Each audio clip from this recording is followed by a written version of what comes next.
Bismillahirrahmanirrahim. Assalamualaikum warahmatullahi wabarakatuh. Assalamualaikum warahmatullahi wabarakatuh. Alhamdulillahirabbil alamin. Wassalatu wassalamu ala asrofil anbiya'i wal mursalin wa ala alihi wa sahbihi ajma'in amma ba'du. Asyhadu an la ilaha illallah wa asyhadu anna Muhammadan abduhu wa rasuluh. Allahumma shalli ala Muhammad wa ala ali Muhammad. Segala puji bagi Allah atas segala nikmat yang telah diberikannya kepada kita semua, di antara nikmat iman, Islam, sehat walafiat, sehingga dan atas kehendaknya pada malam ini kita dipertemukan kembali dalam rangka mengikuti kajian Rabuan ya. Selawat beserta salam semoga selalu tercurah kepada junjungan kita Nabi Muhammad SAW serta keluarga, para sahabat, dan semoga sampai kepada kita semua insya Allah istiqomah pada jalan Islam ini. Baik, terima kasih teman-teman yang telah hadir, telah istiqomah hadir di kajian Raguan ini. Untuk teman-teman yang mungkin hari ini sedang tidak sehat, semoga Allah segera angkat sakitnya, segera disehatkan. Dan untuk teman-teman yang mungkin juga masih ada urusan yang belum terselesaikan, semoga Allah mudahkan dan Allah segera bisa selesaikan urusannya. Baik, hari ini Ustadz akan menyampaikan kajiannya dengan tema mengenal penyakit hati dan bagaimana kiat-kiat menjauhinya. Baik, Ustadz, kami persilahkan untuk memulai kajiannya. Terima kasih.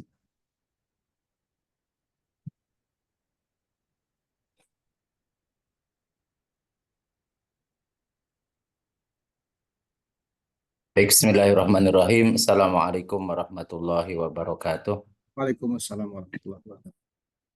Innal hamdalillah nahmaduhu wa nasta'inuhu wa nastaghfiruh wa na'udzu billahi min syururi anfusina wa min sayyiati a'malina. May yahdihillahu fala mudilla lahu wa may yudlil fala hadiyalah. Asyhadu an la ilaha illallah wahdahu la syarikalah wa asyhadu anna Muhammadan abduhu wa rasuluhu alladzi la nabiyya ba'dah. Allahumma shalli wa sallim ala sayyidina Muhammadin wa ala alihi wa mawala amma ba'd. Puji syukur kita panjatkan kehadirat Allah Subhanahu wa taala. Salawat dan salam semoga Allah limpahkan kepada suri tauladan kita Nabi besar Muhammad sallallahu alaihi wasallam, pada keluarga, sahabat dan pengikutnya akhir zaman.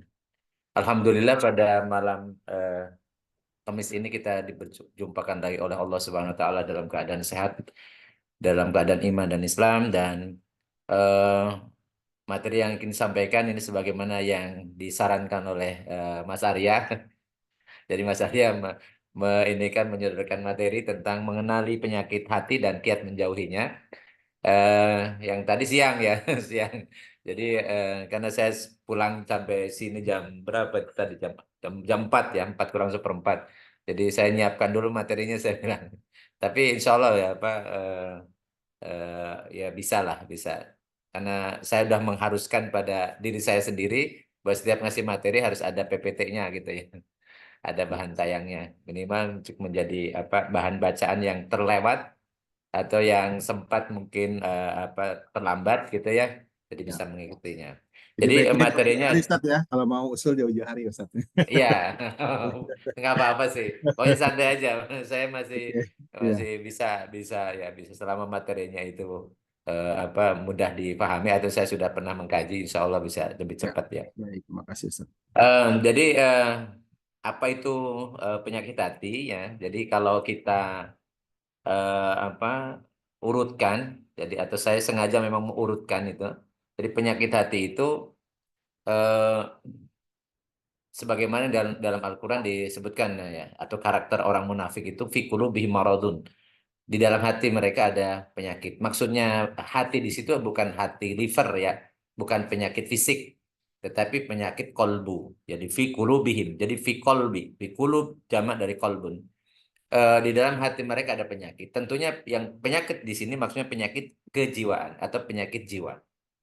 Eh, yang kita juga sudah pahami, ya sudah pernah saya sampaikan, ketika Allah menciptakan manusia, wa nafsi wa masawaha fa'alhama fujuraha wa taqwaha. Qad aflaha man zakah wa qad khaba man dasaha. Demi jiwa dan penyempurnaan jiwa, Allah mengilhamkan kepada jiwa itu fujuraha wa taqwa. Jadi fujur itu artinya sikap karakter membangkang, sikap karakter mengikuti hawa nafsu atau mengikuti syaitan ya, yang tidak mau taat. Dan tetapi Allah juga mengilhamkan takwanya. Takwa itu ketaatan. Jadi fujur dan takwa itu dua hal yang bertentangan dan bisa saling mengalahkan. Maka ketika orang itu bisa mengalahkan fujurnya dan diganti dengan takwanya, maka itu yang sukses. Qad aflaha man zakkaha. Beruntunglah orang yang mensucikan jiwanya. Jadi mensucikan jiwa artinya mengendalikan hawa nafsunya, yani menundukkan fujurnya diganti dengan takwanya.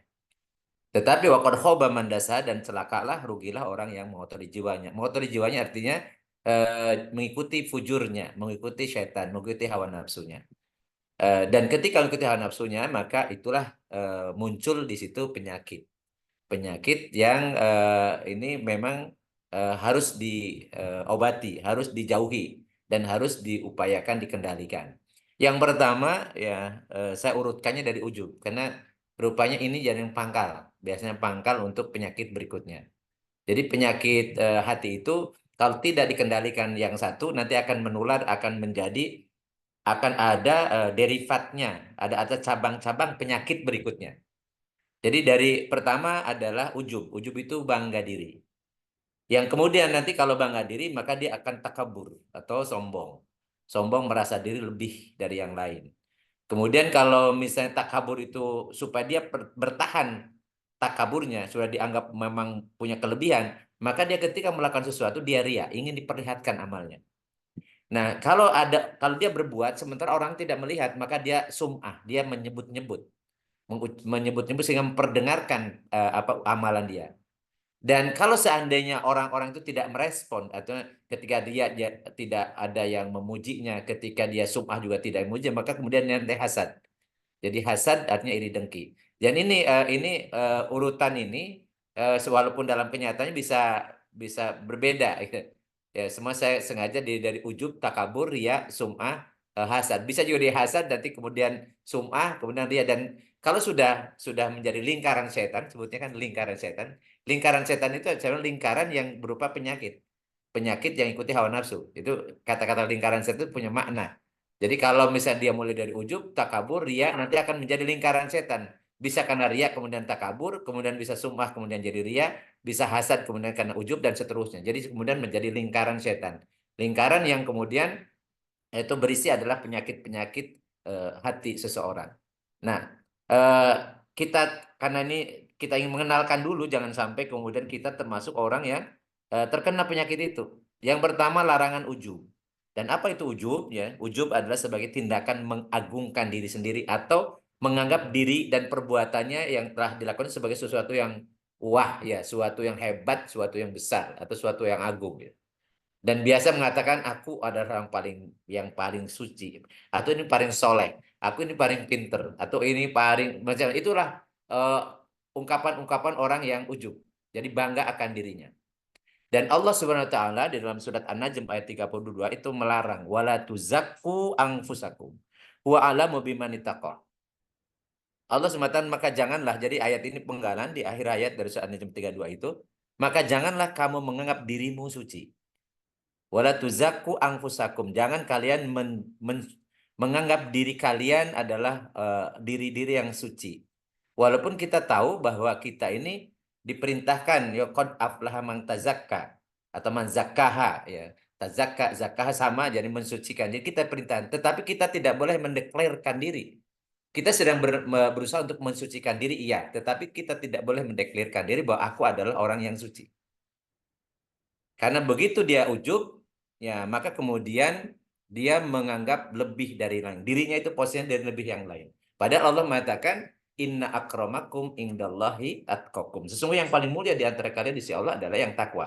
Makanya huwa a'lamu bimanittaqa. Hanya Allah yang mengetahui siapa orang bertakwa. Karena takwa itu mempersyaratkan dua, benar dan ikhlas. Orang yang takwa itu orang beramal saleh. Amal saleh itu dua faktor penentunya, yaitu pertama shawab, pertama benar, yang kedua ikhlas. Shawab itu adalah muwafiqun li syar'i, artinya sesuai dengan syariat, artinya benar sesuai dengan syariat. Dan kedua adalah ikhlas. Ikhlas itu adalah al-qasdu lillah. Jadi tujuan melakukan sesuatu perbuatan itu karena Allah. Ikhlas. Maka ketika kemudian dia ujub, maka akan menutup dua ini. Jadi menutup nanti kalau misalnya ada kebenaran dari orang lain, dan kemudian dia akan apa bukan karena Allah. Jadi nanti akan menutup dari ikhlas kalau orang ujub. Kemudian Rasulullah SAW ya, dalam sebuah hadis yang diriwayatkan oleh Imam Al-Baihaqi mengatakan wala alamu fis sholat fil musallina syai'an syarrun minal ujubi. Jadi aku tidak mengetahui pada orang-orang sholat itu perkara yang lebih buruk daripada yang ujub. Jadi bisa jadi orang sholat tapi kemudian ujub, maka sholatnya tidak bermakna. Jadi sholatnya tidak berfaedah.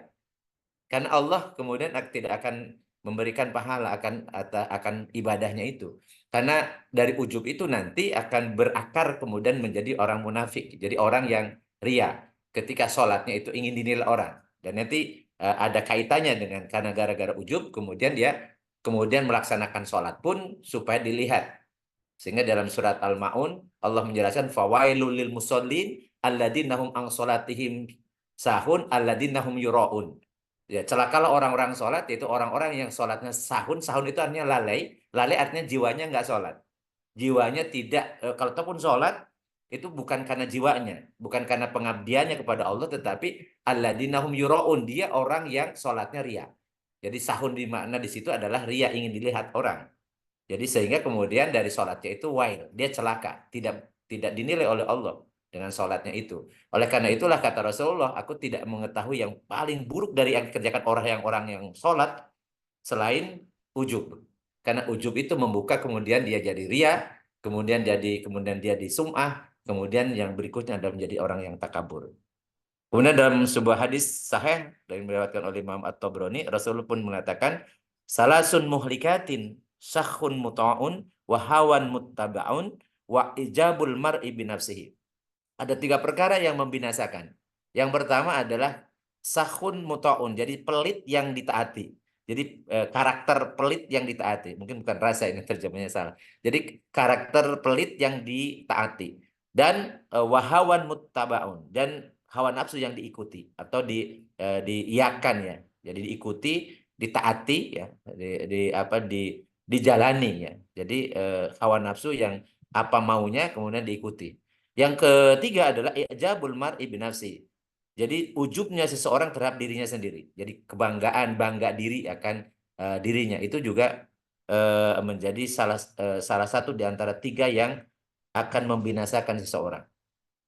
Jadi larangan ujub itu hukumnya pasti sehingga haram dikerjakan. Dan ini menjadi cikal bakal munculnya penyakit hati yang lain dari ujub ini. Nah, kemudian yang dari ujub inilah kemudian menjadi takabur. Takabur. Artinya yang diterjemahkan dalam bahasa Indonesia disebut sombong. Sombong itu adalah menolak kebenaran karena memandang dirinya telah berada di atas kebenaran. Jadi apapun yang kebenaran dari orang itu dia tolak. Karena dia merasa sudah benar. Karena dia merasa sudah ilmunya sudah sangat tinggi. Sehingga levelnya di atas orang lain gitu. Jadi merasa tinggi, merasa besar dibanding yang lain.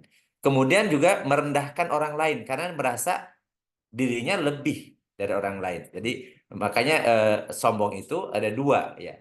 Batorul haq wa ghamtun nas. Dalam sebuah hadis nanti di hadis yang ketiga, Rasulullah ketika ditanya tentang sombong itu batorul haq wa ghamtun nas. Jadi menolak kebenaran dan meremehkan orang. Itu ya karakter itu menjadi stempel makhluk yang namanya iblis. Iblis itu aba wastakbaro. Aba wastakbaro. Ketika suruh sujud kepada Adam, maka suruh malaikat sujud fasajadu illa iblis. Illa iblis kecuali iblis. Kenapa iblis aba wastakbaro? Dia nggak mau. Dia menolak gitu perintah sujud kepada Adam dan kemudian istakbaro. Dia menyombongkan diri dengan mengatakan, "Ya Allah, Engkau ciptakan aku dari api sementara Engkau ciptakan Adam dari tanah." Jadi menganggap dia lebih mulia daripada Adam alaihissalam. Itulah karakter sombong. Dan Rasulullah SAW menyatakan Allah uhbirukum bi ahlin nari qalu bala qala kullu utulin jawadin mustakbirin. Rasul mengatakan, maukah kalian aku beritahukan tentang penduduk neraka? Mereka semua orang-orang itu dengan keras orang-orang itu menjawab, tentu ya Rasulullah. Qala kemudian Rasul bersabda kullu utulin. Jadi orang yang keras hatinya. Orang yang keras hatinya. Wa jawadin mustakbirin, dan orang yang tamak. Jawad itu yang tamak, yang rakus. Wal mustakbirin, dan orang yang takabur, orang sombong. Jadi orang yang apa pasti menjadi penghuni neraka. Jadi kullu utulin, orang yang keras hatinya, orang yang jawadin, orang yang rakus terhadap harta, mustakbirin, orang yang sombong. Kemudian dalam hadis yang lain, dalam hadis Sahih Muslim nomor 19, Rasulullah SAW mengatakan la yadkhulul jannata man kana fi qalbihi misqala dzarratin min kibrin. Qala rajulun innar rajula yuhibbu ayyakuna thawbuhu hasanan wa na'luhu hasanatan. Qala innallaha jamilun yuhibbul jamal al-kibru batarul haqqi wa gamtun nasi.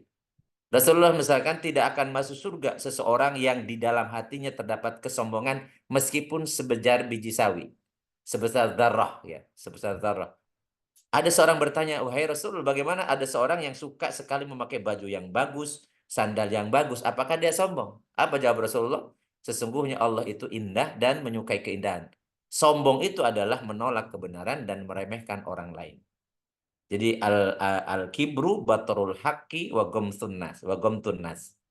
Jadi sombong itu adalah menolak kebenaran dan meremehkan orang lain. Dan takabur itu diawali dengan ujub karena dia merasa lebih pintar, ya, merasa lebih soleh, merasa lebih suci dan seterusnya, maka kemudian dia akan menyombongkan diri dan meremehkan orang lain. Nah, kemudian eh, akan bercabang lagi supaya dia tetap dianggap orang hebat, ya, orang hebat. Maka ketika dia berbuat apapun yang dilakukan dia ria. Ria itu artinya menampakkan ibadah dengan tujuan dilihat oleh manusia. Lalu kemudian manusia itu memuji amalan tersebut. Jadi senang banget kalau dipuji. Jadi memang tujuan dia berbuat agar orang memuji dia sehingga dianggap sebagai orang yang berprestasi, orang yang hebat, orang yang di atas rata-rata, orang yang dan sebagainya atau orang suci dan seterusnya gitu ya. Maka dia itu ria itu bagian juga dari cabang dari akibat dari ujub. Sehingga kemudian Allah Subhanahu wa taala menegaskan ya tentang karakter bahwa karakter ria itu sebenarnya karakternya orang munafik. Orang munafik. Orang dia makanya surat Al-Maun itu sebenarnya surat yang diturunkan oleh Allah kepada orang munafik. Ya, seringkali cuma terjemahannya itu ada yang dibuang. Ya, dibuang huruf jernya ya. Jadi ara'aital ladzi yukadzibu biddin. Apakah tahukah engkau wahai Muhammad tentang orang yang berdusta dengan agama, bukan mendustakan agama. Jadi berdusta dengan agama. Jadi bi-nya itu dengan. Siapa orang berdusta dengan apa? Fadzalika yad'ul yatim. Jadi orang-orang yang menghardik anak yatim. Maksudnya apa? Dia jual anak yatim untuk menghimpun harta, menghimpun kekayaan, tapi kemudian anak yatimnya nggak dipakai, nggak diberikan kepada anak yatim. Wala yahudu ala tu'amil miskin. Jadi juga dia menjual nama-nama duafa, nama-nama orang-orang miskin, ya. Kemudian dia mengumpulkan harta, tetapi kemudian tidak diberikan kepada orang yang berhak, ya. Jadi itulah orang yang berdusta dengan agama. Maka kemudian fawailul lil muslimin, kalau ataupun sholat ya celaka sholatnya. Itu sholatnya alladzina ang sholatim sahun alladzina yuraun wa yamnaunal maun. Jadi orang-orang ini sholatnya sahun dan ria, ingin dilihat orang, dan dia tidak mau memberikan harta yang masih berguna, artinya menjadi orang yang pelit. Dan kemudian Allah Subhanahu wa taala mengatakan innal munafiqina yukhadi'unallaha wa huwa khadi'uhum. Sesungguhnya orang-orang munafik itu mereka hendak menipu Allah padahal Allah yang justru menipu mereka. Jadi Allah membalas tipuan mereka. Wa idza qamu ila sholati qamu kusala. Dan orang munafik itu apabila berdiri untuk sholat qamu kusala. Dia berdirinya dengan malas. Yuraunan nasa wala yadhkurunallaha illa qalila. Dan mereka ria, sholat pun ria. Alladzina yuraun tadi, yuraunan nas. Jadi sholatnya itu ingin dilihat orang-orang dan mereka tidak ingat tidak berzikir kepada Allah illa qalila, kecuali hanya sedikit saja. Jadi orang yang ria itu ini karakter asli orang munafik. Artinya asli orang munafik. Maka kemudian Rasulullah SAW menyatakan inna akhwafa ma akhafu alaikum asyirkul asgor. Sesungguhnya yang paling aku takuti yang terjadi pada kalian adalah kalian punya syirik kecil, asyirkul asgor. Qalu, ada yang bertanya, wa ma asyirkul asgor ya Rasulullah? Apa sih yang namanya syirik kecil itu ya Rasulullah? Qala ar-riya'u. Rasulullah menjawab riya. Jadi riya itu adalah bagian dari syirik. Syirik kecil yang dia tidak mengakibatkan kufur, tetapi mengakibatkan amal yang dia kerjakan tidak akan dinilai oleh Allah. Maka akan menolak ketika mereka menyatakan, ya Allah, aku ini orang berilmu. Dan aku telah mengajarkan ilmu yang bermanfaat untuk orang-orang banyak. Kemudian kata Allah menyatakan, kadabta, engkau berbohong. Engkau mengajarkan ilmu supaya disebut orang yang ahli, disebut ulama. Kemudian ketika ada orang kaya mengatakan, ya Allah, aku banyak bersedekah, aku banyak memberi bantuan, aku banyak melakukan kebaikan dan itu layak untuk dapat pahala untuk masuk surga. Kata Allah, kadzabta, engkau berdusta karena engkau menafkahkan harta itu supaya disebut dengan orang-orang dermawan, supaya dianggap orang dermawan.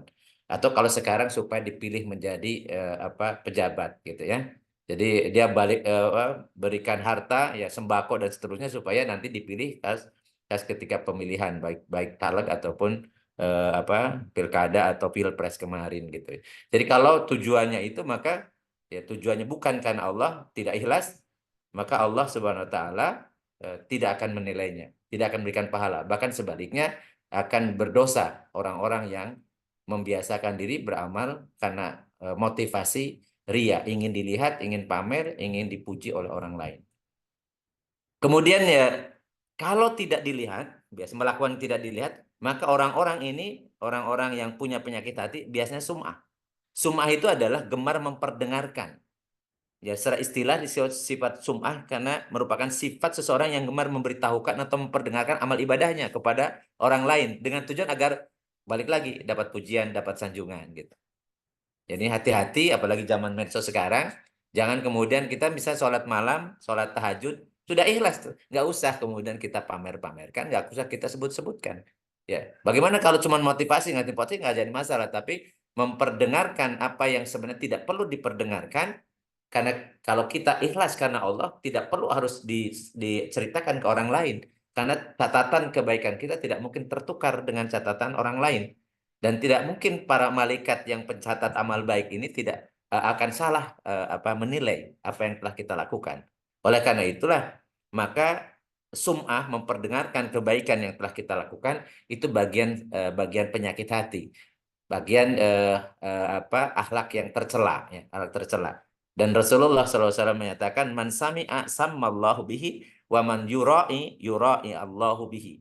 Jadi siapa yang memperdengarkan amalannya, nanti Allah akan memperdengarkan bahwa amal tersebut bukan karena Allah. Jadi di akhirat nanti akan diperdengarkan. Ya ini bohong nih, dulu bukan karena aku, tapi dia karena tadi ingin dipuji, ingin dipilih, ingin diperhatikan dan seterusnya, bukan karena aku, ya, kata Allah. Dan barang siapa yang riya memperlihatkan, mempertontonkan amalnya, maka nanti Allah akan mempertontonkan di hari kiamat bahwa amalan itu bukan niat, bukan ikhlas karena Allah, tapi memang ingin dapat pujian. Jadi sum'ah, riya, sum'ah ini dua hal yang biasa satu sama lain saling berkaitan ya. Jadi kalau ngerjakan ingin dilihat, kalau orang lain tidak melihat ketika ngerjakan dia ingin didengar. Jadi riya kemudian sum'ah. Dan biasanya orang-orang yang ujub, yang takabur, kemudian yang ria dan sum'ah, kalau diresponnya negatif, tidak sesuai dengan keinginan mereka, maka mereka kena penyakit berikutnya. Jadi ada penyakit berikutnya namanya hasad. Hasad. Al-hasadu huwa tamanna zawalan nikmati an sahibihi. Karena orang sombong itu kan tidak mau orang lebih dari dianya, dari diri dia. Maka ketika ada orang yang mendapatkan kelebihan, mendapatkan kenikmatan, mendapatkan kesuksesan, maka kemudian nggak suka. Itulah hasud. Jadi al-hasadu, hasad itu adalah tamanna zawalan nikmati an sahibi. Jadi hasad itu berharap hilangnya nikmat Allah pada orang lain. Dan kemudian Allah Subhanahu wa taala dalam surat An-Nisa 32 menyatakan wala tatamannau ma faddalallahu bihi ba'dakum ala ba'din. Dan janganlah kamu iri hati terhadap apa yang Allah karuniakan kepada sebagian dari kalian ya dari sebagian kalian lebih banyak dari sebagian yang lain. Jadi karena setiap orang Allah bagikan sebenarnya kelebihan itu menurut pandangan kita. Padahal bisa jadi mungkin lebih hartanya, tapi itu sebenarnya akan berbahaya karena belum tentu dengan kelebihan harta itu dia kemudian menjadi orang bersyukur.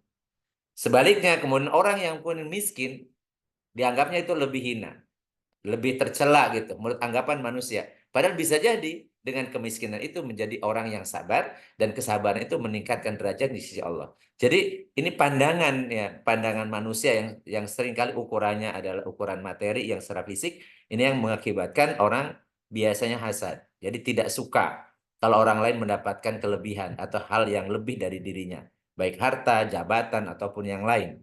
Maka dari itulah hasad ini apa penyakit hati yang memang harus harus dibersihkan ya. Ya. Rasulullah SAW menyatakan iyyakum wal hasada fa inal hasada yakulul hasanati kama takulun narul khotoba.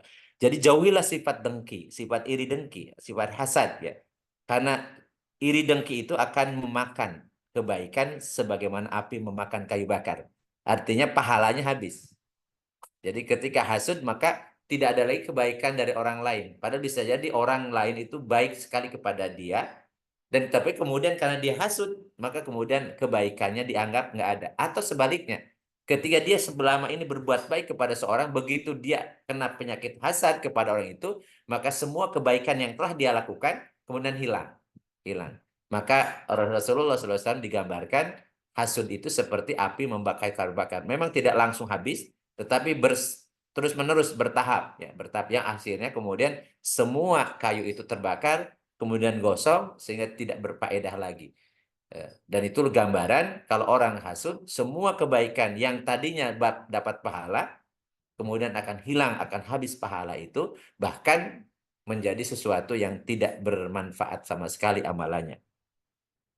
Dan ini peringatan pada kita semua. Oleh karena itu juga Allah SWT mengajarkan kepada kita yang sebagaimana yang kita bahas minggu lalu tentang mendoakan orang yang sudah meninggal gitu ya. Dan salah satu redaksinya adalah bagaimana agar Allah menjaga kita agar tidak menjadi orang yang punya penyakit hasad. Hasad itu atau gillan ya.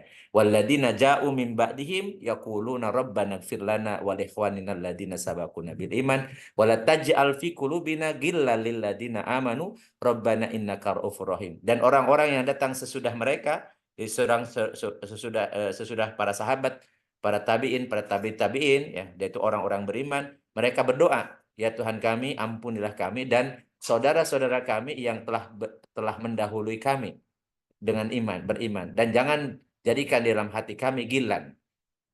Gilan itu iri dengki atau hasudnya kepada orang-orang beriman. Ya Tuhan kami, sesungguhnya Engkau adalah Raufun Rahim, Maha Penyantun lagi Maha Penyayang.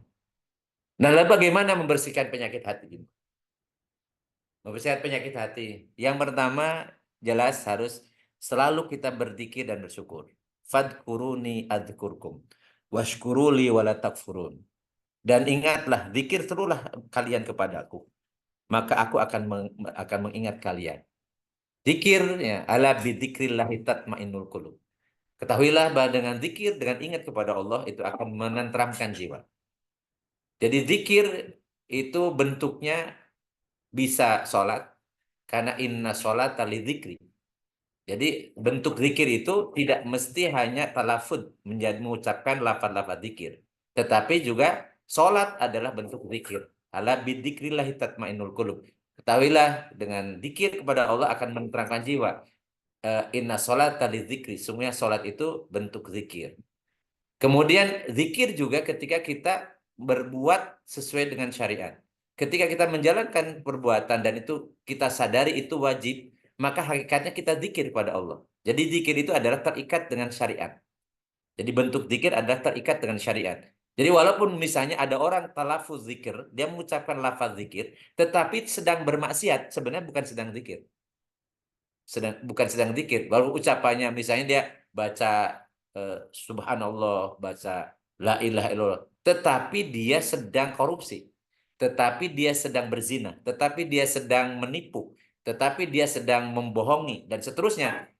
Ya itu bukan berzikir, tapi dia sedang kufur, sedang berbuat maksiat. Jadi karena eh, bentuk zikir itu salah satunya adalah terikat dengan hukum Allah dalam keadaan apapun, dalam keadaan berdiri, dalam keadaan duduk atau di pembaringan. Alladzina yadhkurunallaha qiyaman wa qu'udan wa ala junubihim. Jadi orang-orang selalu ingat kepada Allah dalam keadaan berdiri, duduk atau di pembaringan. Artinya terikat dengan syariat di kondisi apapun, dimanapun dia berada, itu bentuk zikir kepada Allah. Dan juga bersyukur. Karena orang bersyukur ketika Allah memberikan nikmat dia bersyukur, maka rasa syukur itu akan menenteramkan jiwanya dan kemudian akan menghilangkan sifat ria, kemudian sikap takabur atau ujub. Jadi karena syukur itu bentuknya syukur itu adalah sholat. Ya, saya pernah menyampaikan. Jadi ketika Allah mengatakan Inna a'tainakal kausar fasholli li rabbika wanhar. Sesungguhnya kami telah memberikan nikmat yang banyak, maka sholatlah untuk Tuhanmu dan berkorbanlah untuk Tuhanmu. Maka ritual syukur itu adalah sholat. Jadi orang nggak sholat, dia tidak bersyukur. Oleh karena itu ketika diperintahkan untuk bersyukur, berarti kita membiasakan diri sholat. Dan sholat itu harus dijiwai. Makanya bacaan-bacaan sholat yang pertama adalah takbir. Ketika takbir yang pertama niat ya, niat itu lillahi ta'ala yang pertama. Supaya kita ikhlas lillahi ta'ala. Yang kedua adalah takbir. Takbir itu Allahu Akbar artinya menghilangkan takabur dalam diri kita. Bahwa Allah Maha Besar. Aku tidak punya apa-apa. Aku sangat kecil. Aku tidak ada apa-apanya di hadapan Allah. Di hadapan bahkan makhluk-makhluk Allah yang lain, yang lebih besar, lebih hebat. Jadi Allahu Akbar akan mengikis sifat takabur. Kemudian mengucapkan subhanallah atau subhana rabbil a'la, subhana rabbil azimi, maha suci Allah. Itu akan menghilangkan sifat ujub. Jadi kalau sholat itu betul-betul dijiwai, maka aneh kalau orang sholat masih takabur. Berarti ucapan Allahu Akbarnya itu tidak bermakna, tidak berbekas. Dan aneh kalau kemudian menjadi orang ujub. Karena bacaan tasbihnya tidak membekas, tidak membersihkan jiwanya. Dan seterusnya. Jadi kalau dia sholat, bentuk syukur itu adalah sholat, maka dia akan bersih hatinya. Dengan catatan sholatnya khusyuk. Artinya sholatnya dijiwai. Jiwanya memahami dan menyadari apa yang dia ucapkan, apa yang dilakukan. Dan kemudian bertaubat. Membiasakan bertobat. Faman taba min ba'di dzulmihi wa aslaha fa innallaha yatubu alaihi innallaha ghafurur rahim. Maka barang siapa yang bertobat sesudah dia melakukan kezaliman, kezaliman itu bisa ria, bisa sum'ah, bisa sombong, itu bisa terjadi pada diri kita. Maka tobatlah segera. Makanya barang siapa bertobat dari kezalimannya, kemudian dia memperbaiki. Jadi tidak mengulangi, maka dia improve terus gitu ya. Jadi yang dulunya ria sekarang rubah jadi ikhlas, yang biasa menceritakan kebaikan sekarang enggak lagi, bahkan kemudian dia tawadhu. Jadi dia merasa dirinya tidaklah hebat ya. Tidak lebih dari orang lain gitu ya. Jadi sifat itu maka itu bentuk aslah. Jadi memperbaiki diri. Maka sungguhnya Allah akan menerima tobatnya dan sungguhnya Allah Maha Pengampun lagi penyayang.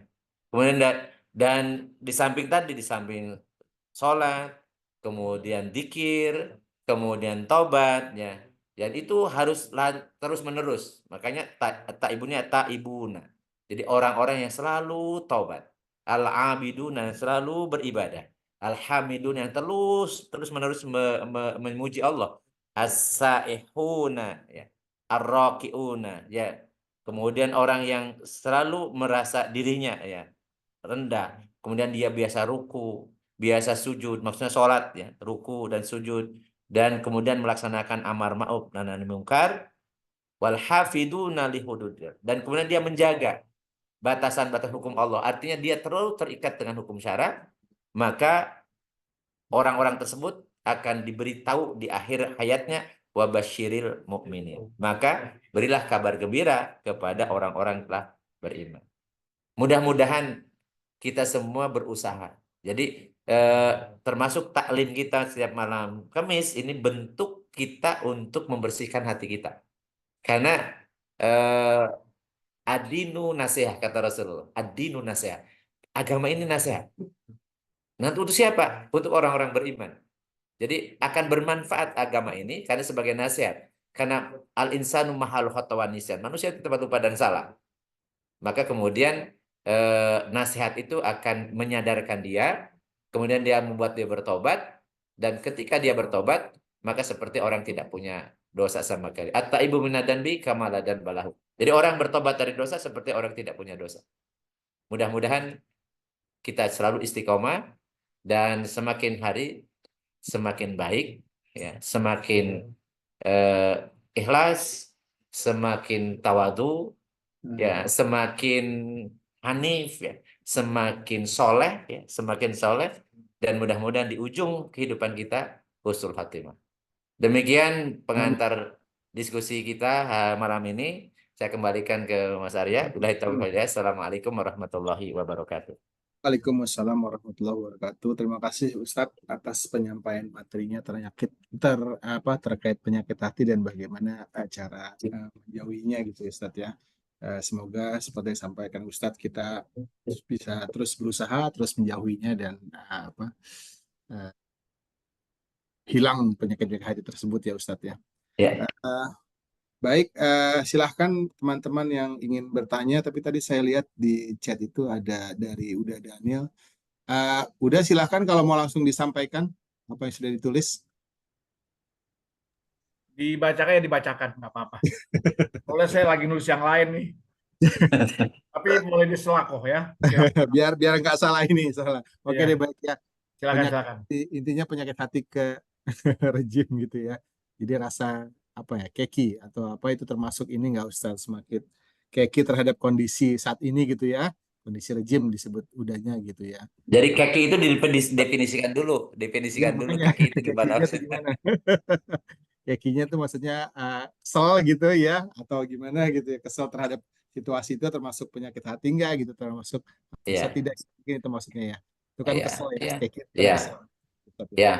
Jadi langsung justru kalau itu sesuatu yang tidak sesuai dengan seharusnya, memang kita harus tidak suka, tidak suka. Jadi eh, ketidak suka, tapi ingat kesukaan itu harus dilandasi oleh keimanan.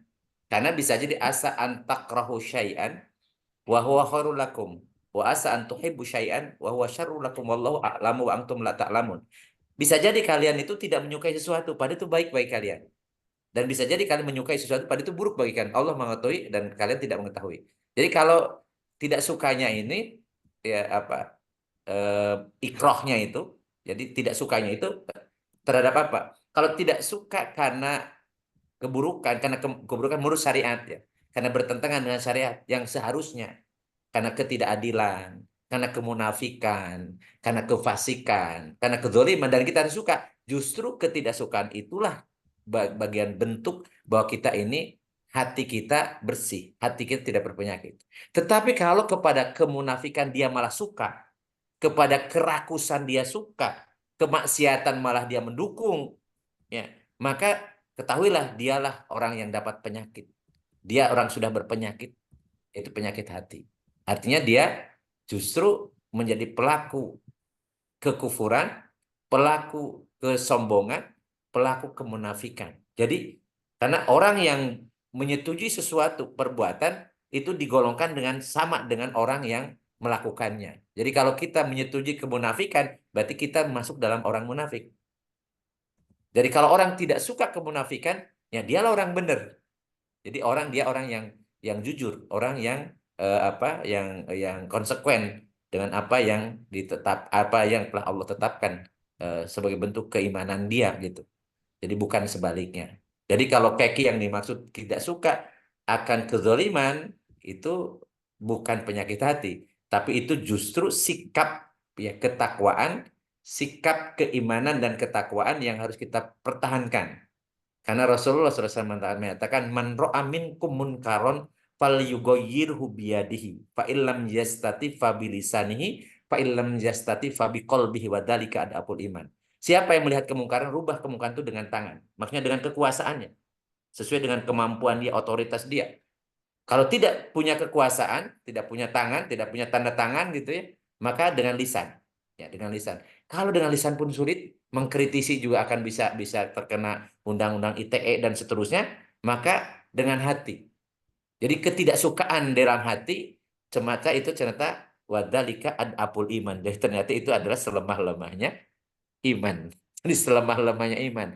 Jadi tapi masih punya iman gitu, masih punya iman.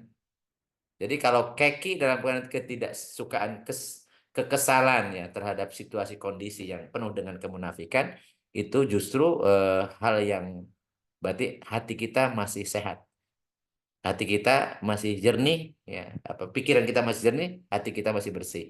Jadi belum terkotori, ya. Dan insya Allah orang-orang seperti ini disebut qad aflaha man zakkaha. Jadi beruntunglah, sukseslah orang yang mensucikan jiwanya. Artinya jiwanya tidak terkotori oleh sifat-sifat yang tercela atau kena penyakit-penyakit yang tadi, penyakit-penyakit hati. Walau alam bisawab. Baik, terima kasih Ustadz. Semoga menjawab. Jazakallah khairan Ustadz. Sebelum Enggak. ini udah ada tanya lagi, tapi sebelum ke udah saya tawarkan teman-teman lain yang mungkin ada pertanyaan dipersilahkan. Silakan Ustadz Arya. Saya bemper aja lah. Kalau nggak ada baca ya. Kalau gitu sebelum baca udah Daniel, saya bertanya Ustadz ya. Iya, enggak. Iya, apa namanya?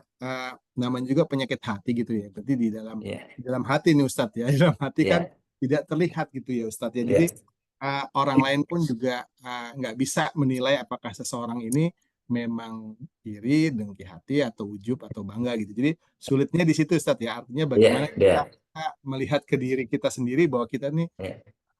apa apakah ada terlintas dengki, iri hati gitu ya. Itu apa gimana ya ininya? Iya. Kalinya Jadi lebih jauh gitu ya. makanya ini disebut penyakit hati itu urusan kan urusan hati ya. Iya betul. Urusan hati itu disebut dengan batin. Batin itu di dalam. Ya. Jadi akan lahir itu di luar, lahir itu dohir maksudnya lahir di terlihat lahir itu, batin itu di dalam. Makanya dalam bahasa Arab batin itu kan perut itu butun namanya, butun. Butun itu perut. Jadi batin itu ada di dalam perut, maksudnya di dalam. Ya. Jadi kalau misalnya penyakitnya batin dia pasti karena lahirnya kan tidak penyakit.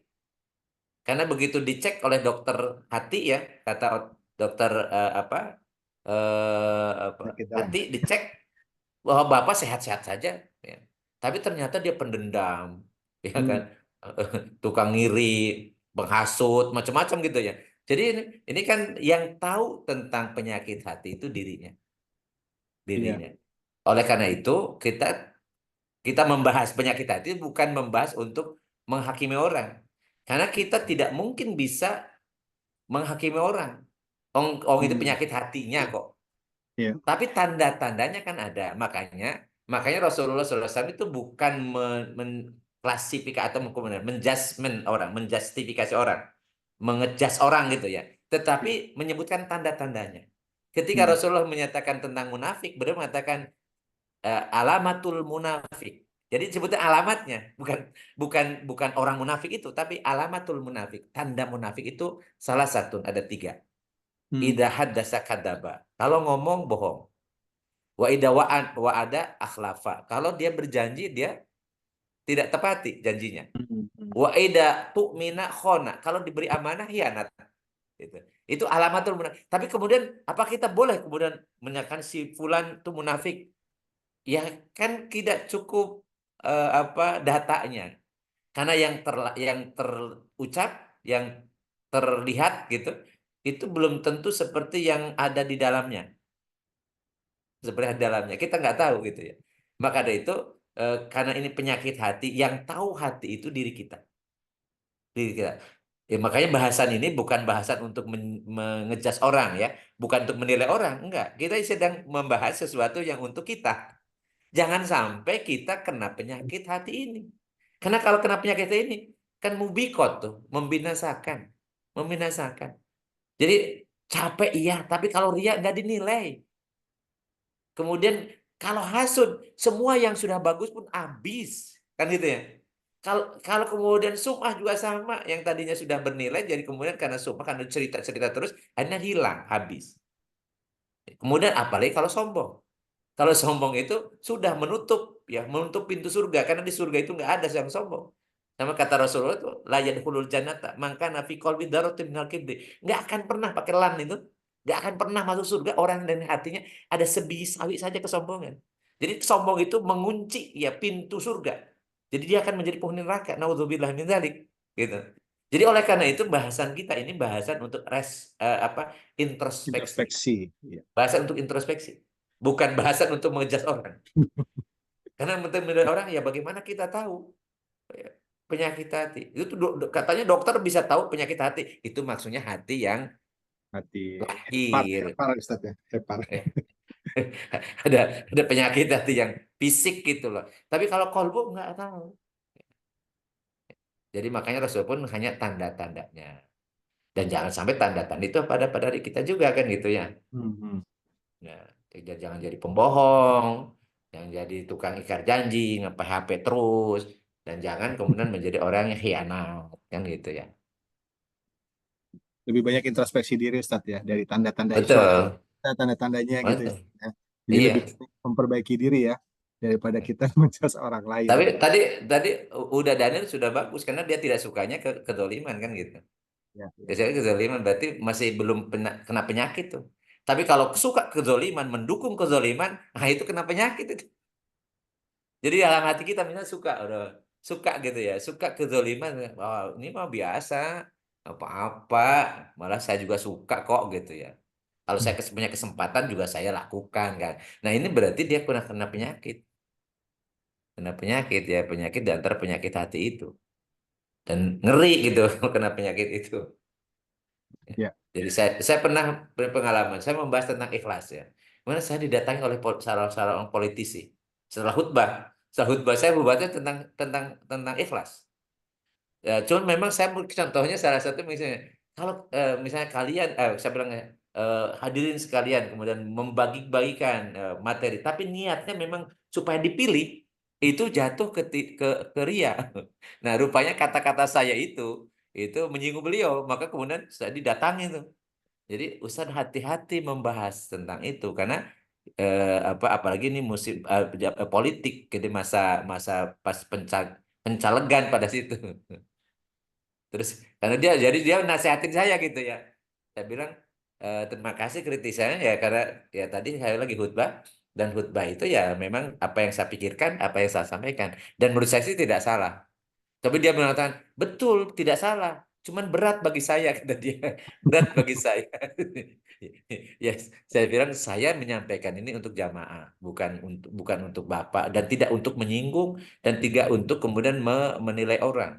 Tidak kemudian menuding orang, enggak. Saya cuma menyampaikan apa yang saya pahami tentang ikhlas. Jadi jadi jadi orang ini merasa ini ceramahnya untuk ke saya, nyinggung saya gitu. Padahal sama sekali enggak ada hubungannya. Ya Baik Ustaz. alhamdulillah kalau yang di grup Agrocita itu enggak ada yang kayak gitulah. Ikhlas insya Allah ya, Ya ikhlas. Allah, doain Kalau nggak Ustaz. ikhlas nggak akan istiqomah ngaji. Kalau nggak ikhlas ya nggak akan istiqomah ngaji itu. Ini kan sekarang udah 25 kan, makanya udah 25 orang gitu kan. 5 orang ya. Ya. Dari Iya. yang jauh udah datang tuh Ustaz. Dari Iya. mungkin mau bertanya dipersilakan sebelum nanti saya bacakan dari Daniel apa ya Daniel ya. Kalau Kang Cici mau ada yang disampaikan silakan Kang. Oh iya, ya Alhamdulillah. Assalamualaikum. Walaupun telat masuknya Ustadz. Enggak, Ada urusan dulu.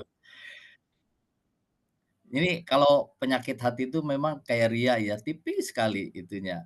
Iya. Ya kalau kita misalnya mau berangkat ke masjid gitu, banyak orang tuh sering kelewatan sama kita. Kadang-kadang ada perasaan orang tuh kadang-kadang duduk santai dalam hati, kenapa ya nggak ke masjid? Ada perasaan kita nih kok ya merasa kadang-kadang gitu ya, ada perasaan kita nih lebih itu. Itu Iya. Kang. Jadi gimana ya cara menanggulanginya kalau sifat penyakit hati itu ya? Apakah dengan kita muhasabah, dengan Istighfar. Kayaknya agak ini nih renung sinyalnya. atau dengan kita saum, zikir dan sebagainya. Mungkin gitu Pak Ustadz. Iya. Jadi gini, kalau perasaan itu muncul ada iya. Itu Sinyal manusiawi. kah? Saya matikan ini berarti. Ini hasil. Ya, videonya Nah, gini Saya ya, harus ya. matikan videonya. Ya, ya, ya. Ya, jadi gini Ya, Kang. ini Jadi videonya kita. kalau ada perasaan itulah karena manusia normal itu kan ada tadi ada fujuroha wa taqwaha kan. Jadi kalau Iya, misal, betul. jadi kadang muncul yang dimaksud penyakit itu kalau dilaksanakan, diikuti. Maksudnya ditindaklanjuti oleh perbuatan. Iya, Misalnya tadi ria. Ria itu di dalam hati kita kan ada pengen dilihat gitu ya. Ya. Kemudian di belakang kita misalnya ada seseorang yang ingin kita ngambil manfaat dari dia gitu ya. Aduh, ini ada guru saya misalnya atau ada iya, calon mertua misalnya dulu ya, calon mertua dulu ya. Misalnya gitu atau calon istri misalnya. Kemudian di dalam hati itu ada iya, perasaan, kemudian pengen ini. Nah, kalau itu diikuti jadi sengaja dibuat-buat, jadi bacaan sholat juga dibikin-bikin, kemudian macam-macam. Berarti dia jatuh lah karena dia perasaan tadi ria itu kemudian diikuti, gitu, ditindaklanjuti oh, oleh perbuatan. Tapi kalau masih di dalam hati, tidak diekspresikan dalam perbuatan ya tidak dimasukkan ke dalamnya, gitu. Jadi misalnya tadi misalnya ujub. Ujub itu kan kalau di ini kemudian diekspresikan baik dalam apa disebut sekarang karena anak-anak itu apa gimmick ya. Jadi iya, dia ingin dipertontonkan jadi untuk menahan perhatian orang gitu loh. Jadi padahal tidak jadi menunjukkan bahwa ini loh saya ini atau misalnya dia ada perasaan saya ini lebih baik deh dari si fulan gitu di hati kita tuh.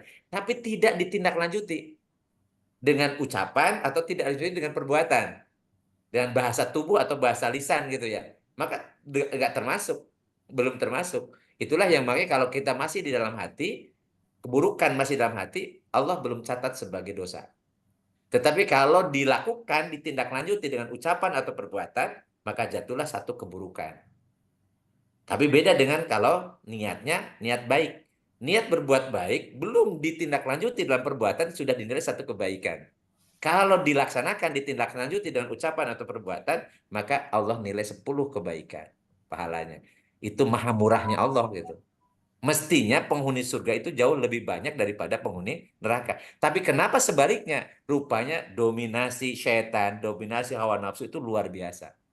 Karena hawa nafsu itu memang akan tadi melenakan, mengenakan, ya, menggiurkan gitu ya, dan seterusnya lah gitu ya. Sehingga kemudian banyak orang yang kena penyakit tapi justru merasa baik-baik saja. Kalau dia kena penyakit dohir, lahir ya raga, justru bermasalah gitu ya. Tapi begitu jiwanya kena penyakit, hatinya ada penyakit, malah mereka menganggap baik-baik saja. Bahkan dia bangga dengan penyakit di hatinya itu, malah dia semakin bangga. Atau dia bahkan menjadi pembela, menjadi pendukung, menjadi penopang, bahkan menjadi garda terdepan, bahkan dia siapkan apa sebagai pasang badan gitu ya, untuk membela yang bayar. Macam-macam gitu ya. Nah, ini berbahaya. Oleh karena itu, hati-hati karena yang kita harus selamatkan, ingat, nanti kehidupan sesudah dunia itu harus kita selamatkan. Itu nggak bisa kompromi. Kalau dunia ini karena sudah dijatahkan oleh Allah ya akan ya seperti yang telah Allah tetapkan lah gitu ya. Tetapi akhirat itu yang harus kita selamatkan. Karena itulah kehidupan yang sebenarnya, kehidupan kita. Kehidupan kita di dunia itu sebentar. Hanya sejenak lah, sejenak gitu. Istirahat sejenak gitu ya di dunia ini. Tapi kehidupan yang kekal abadi itu yang harus kita perhatikan dan harus kita bekali. Jangan sampai kita menjadi orang yang celaka. Menjadi orang celaka dan celakanya kholidina fiha. Kekal selama-lamanya dalam kecelakaan. Naudzubillah min dzalik. Kita harus berusaha menjadi orang yang tadi, orang yang aflah, yang beruntung, yang sukses. Kholidina fiha abada di dalam surga. Itu yang harus kita perjuangkan. Dan itu tidak ada kompromi untuk hidup kita ya. Ya, untuk kita. Jadi apapun yang terjadi, yang penting kita husnul khotimah, kita masuk surga. Apapun yang terjadi, apapun resikonya. Ataupun nyawa yang jadi taruhannya, nggak ada masalah, gitu loh. Ya. Karena ini amalan jiwa, amalan jiwa. Dan kalau begitu penyakit jiwa, udah celaka kita. Di dunia belum tentu bahagia, di alam barzah sengsara karena siksa kubur, di akhirat masuk neraka khalidna fiha. Nauzubillah min dzalik. ya. Terus jadi makasih Ustadz. Artinya kalau kita ada sedikit seperti Imam Ghazali sampaikan, hati kita kan seperti cermin ya. Jadi Betul, kadang betul. ada kotoran Iya, sedikit. Nah, itu betul, betul. biar tidak banyak kotorannya atau cerminnya tidak buram, sedikit bersihkan. Mungkin cara bersihkannya itu Pak Ustadz. Iya, Apakah jadi kita syaratnya caranya jadi qiyamul lail. Jadi resepnya adalah qiyamul lail. ya mulai Sholat malamlah kalian. Kenapa? Sholat malam itu kebiasaan karakter orang-orang soleh terdahulu. Sholat malam itu akan membersihkan hati, akan mensucikan jiwa, akan menjadi mendekatkan diri kita kepada Sang Pencipta kita, akan sangat kemudian apa menjadi hati kita menjadi peka, menjadi peka dan akan membersihkan dosa-dosa. Dan itu kalau kita lakukan istiqomah, meskipun 2 rakaat, dan itu mudawamah ya, istiqomah mudawamah. Insya Allah hati kita akan bersih. Insya Allah. Ya. Tapi kalau kemudian kita tidak bisa menunaikan itu, ya, dan bahkan yang kemudian sholat wajib pun kita lalaikan atau kita anggap enteng ya, maka sulit untuk membersihkan jiwa.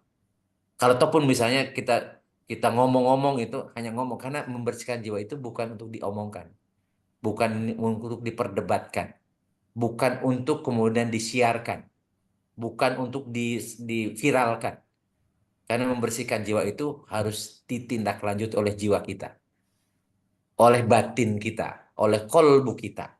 Dan kesadaran itu memang di dalam kesenyapan. Ya. Jadi ibadah itu yang paling baik, yang paling diijabah oleh Allah ketika senyap, ketika orang sedang tertidur lelap, ketika orang kemudian tertidur nyenyak, kemudian kita bangun, kemudian kita menyampaikan apa yang telah kita lakukan, yang dulu di dalam kegelapan, yang dulu dalam kesesatan, yang dulu belum dapat hidayah dari Allah, yang dulu bergelimang dengan dosa, menghalalkan segala cara. Maka di keheningan malam itu kemudian dia mencucurkan air mata, menyesali perbuatan-perbuatannya. Maka Allah akan menerima tobatnya. Qul ya ibadiyalladzina asrafu ala anfusihim la taqnatu min rahmatillah. Innallaha yaghfiru dzunuba jami'an innahu huwal ghafurur rahim. Katakan wahai Muhammad, wahai hamba-hambaku yang telah terlanjur berbuat dosa, terlanjur menganiaya diri sendiri, jangan berputus asa dari kasih yang Allah, karena Allah akan mengampuni semua dosa, karena sungguh Allah Maha Pengampun lagi Maha Penyayang. Jadi di penghujung malam itu minimal 2 rakaat dan dibiasakan. Awalnya berat.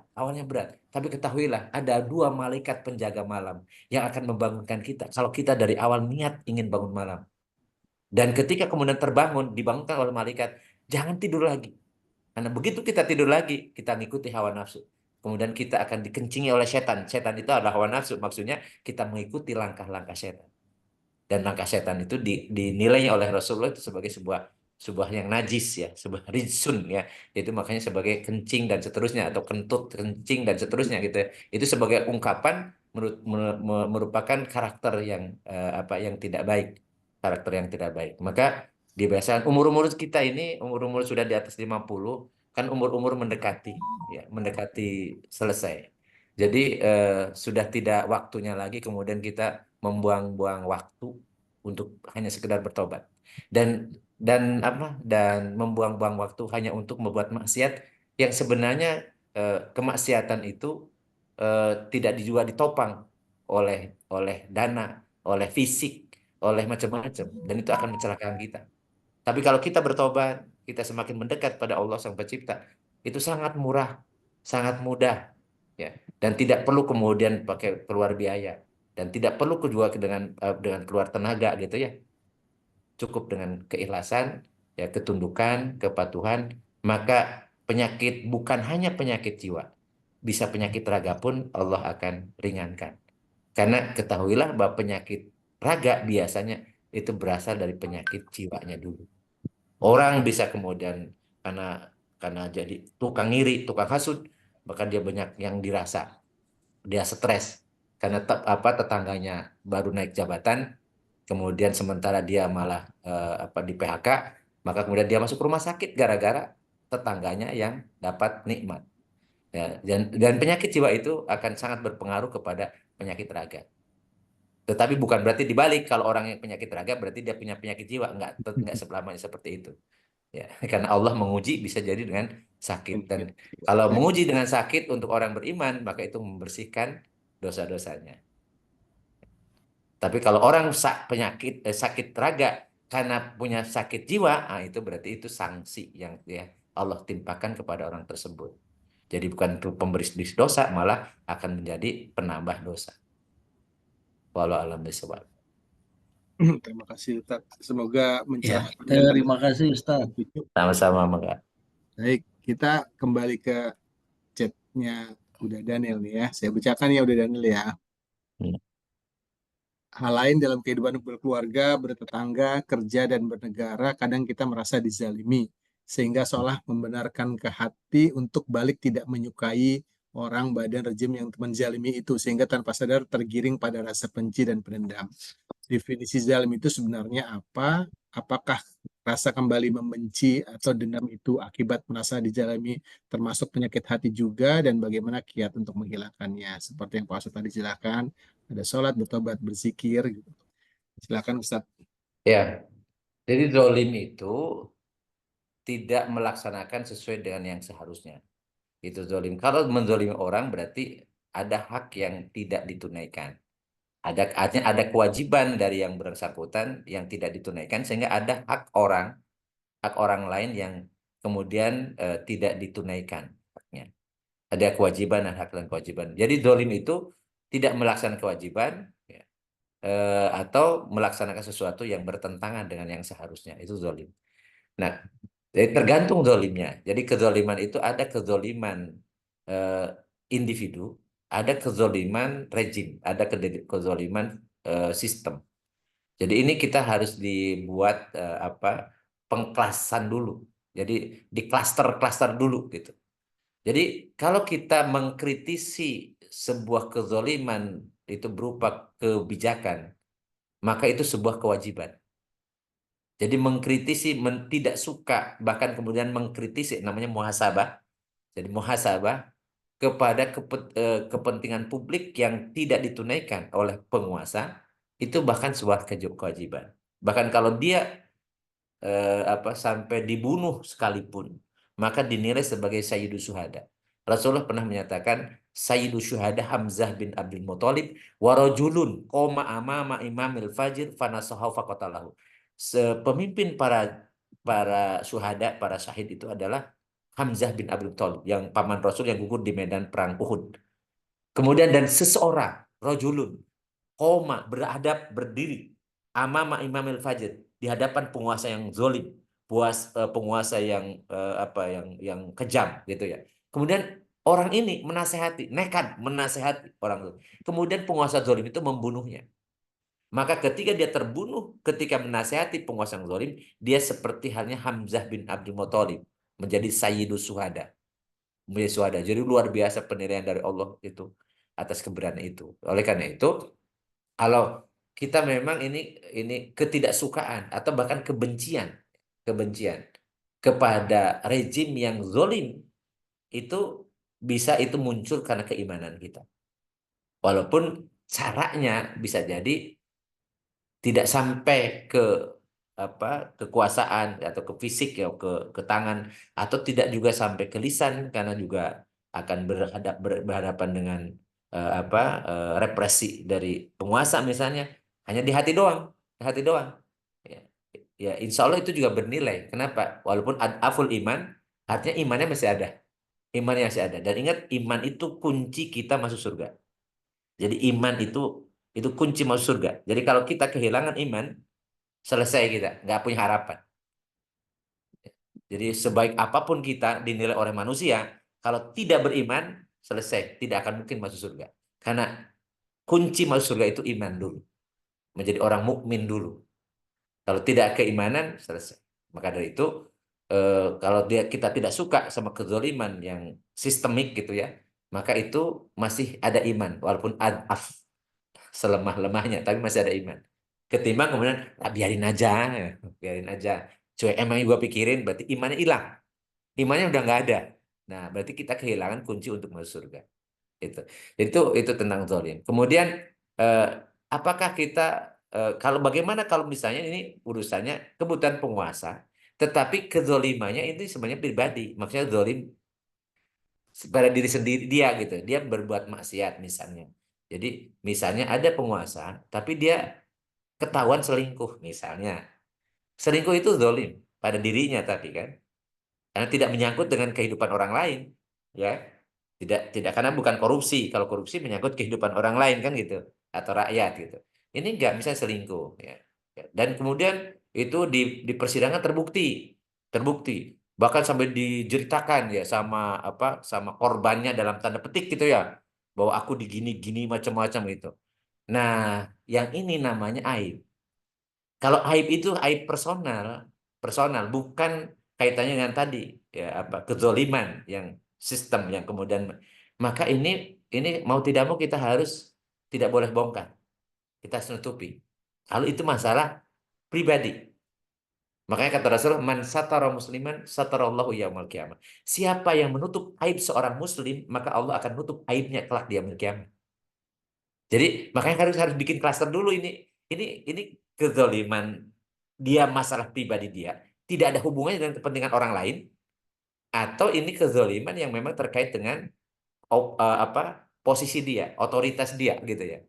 Maka mana yang masuk ke dalam gibah, mana yang buka aib, mana yang tidak termasuk gibah, tapi ini masuknya muhasabah atau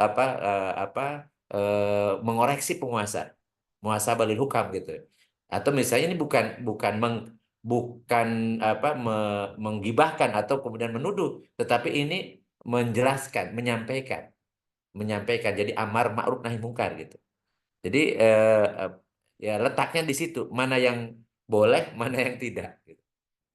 Tapi kalau kita misalnya dendamnya kemudian atau iri ya, irinya iri urusan pribadi, ya kemudian ya, ya kenapa dia bisa punya uang banyak gitu ya, maka kemudian saya ngiri, kemudian padahal dia benar ya, dia nyari hartanya benar karena dia jadi pengusaha misalnya, ya pengusaha, ya kemudian kita ada iri di situ, ya. Makanya sebenarnya ada yang iri yang boleh, ada hasad yang boleh, yaitu bagi hasad kepada orang yang punya ilmu dan ilmunya kemudian diajarkan dan bermanfaat. Jadi maksudnya hasad di situ ingin pastabikul khairat gitu ya. Jadi orang Sunda bilang kabita. Jadi kabita itu beda dengan dengki, beda. Jadi ngiri yang artinya kabita, jadi pengen seperti itu boleh. Jadi kabita ingin berbuat baik, ya kabita ya pengen ikut sama seperti dia, ingin misalnya punya hartanya kemudian berkah berbagi ke orang lain. Jadi ngiri dia, tapi ngiri dalam pengertian positif. Tapi ada ngiri yang dengki. Nah ini yang nggak boleh itu. Hasad itu adalah iri yang dengki. Jadi karena dia tidak suka orang lain dapatkan kebaikan, orang lain dapat nikmat dan seterusnya gitu. Itu yang tidak boleh. Jadi ada iri yang untuk keberbuat baik, ada iri dengki. Yang dilarang adalah iri dengki yang itu disebut dengan hasad. Wallahu a'lam bishawab. Dan ini biasanya yang nanya, biasanya ada Mas Gugut, Mas Gugutnya lagi sakit, mudah-mudahan cepat sehat ya. Amin, amin. Ada 27 yang bergabung, alhamdulillah, Ustadz Iya. malam ini. Terima kasih Ustadz. Dipersilakan teman yang lain apabila ada yang ingin ditanyakan atau diskusikan. Lain Ustadz, dari saya tadi kembali yang menyambung Kang Cucu tadi gitu ya Ustadz ya. Jadi penyakit hati itu muncul gitu, katakanlah kesombongan yang itu kan merupakan lintasan hati gitu Ustadz ya. Nah, apakah saat itu terlintas gitu ya, katakanlah saya merasa lebih ini gitu ya, wah saya rajin lah jamaah, ini orang kok enggak gitu ya, saya lebih rajin. Itu saat itu kita apakah istighfar itu juga merupakan salah satu ini ya Ustadz ya, untuk menghilangkan dosa karena penyakit hati itu Ustadz ya, pada saat Betul. ya, walaupun kita tidak tunjukkan gitu ya kesombongan kita gitu kan, gitu Ustadz. Jadi gini, ada orang mengatakan, saya emang nggak mau lah nyumbang nanti takut riak gitu. Ya, takut nggak tahu riak kan, kalau riak kan percuma kata Ustadz gitu ya gitu. Atau misalnya nanti saya kalau berbuat baik ini nanti sum'ah gitu. Nah, ini kata-kata sebenarnya kata-kata yang menunjukkan dia ngikuti hawa nafsu. Jadi kalau cerita tentang kebaikan itu jangan kemudian kita menghalangi kita berbuat baik karena khawatir ria atau khawatir sum'ah atau khawatir tadi tidak bernilai lah gitu ya. Jadi niatnya bukan karena Allah gitu ya. Tetapi kalau kita mau berbuat baik kerjakan saja. Andaikan pada saat mengerjakan kita ria, andaikan ketika kemudian setelah kita melaksanakan kemudian kita sum'ah, maka kalau kita sudah mengerjakan kemudian kita bertobat, maka kembali jadi diterima oleh Allah. Jadi karena dia tobat dari sum'ahnya, tobat dari riaknya, maka kemudian Allah kembalikan pahalanya. Gitu. Tapi bayangin kalau dia tidak berbuat. Saya mah tidak mau nyumbang takut riak gitu. Ya. Jadi apa yang mau dikasih pahalanya? Dan apa yang mau ditobatinnya? Oh, dia tidak berbuat baik kok. Gitu kan? Jadi makanya ketika memotivasi ini kebiasaan saya, motivasi bisa untuk bisa bangun yang kemudian iuran besi itu bikin beli karpet, beli AC macam-macam. Saya sampaikan aja dulu. Jadi yang penting nyumbang dan kemudian mau tertulis atau tidak karena saya itu sengaja bikin ini tulis biasanya nama saya di pertama gitu kan. Di pertama. Nggak usah kenapa ditulis kalau catat kan itu nanti takut ria macam lebih baik takut ria daripada tidak nyumbang. Tidak. Karena kalau kita soal ria misalnya, kita tobat. Kita tobat. Tapi kalau kita tidak nyumbang, mau dapat pahala dari mana?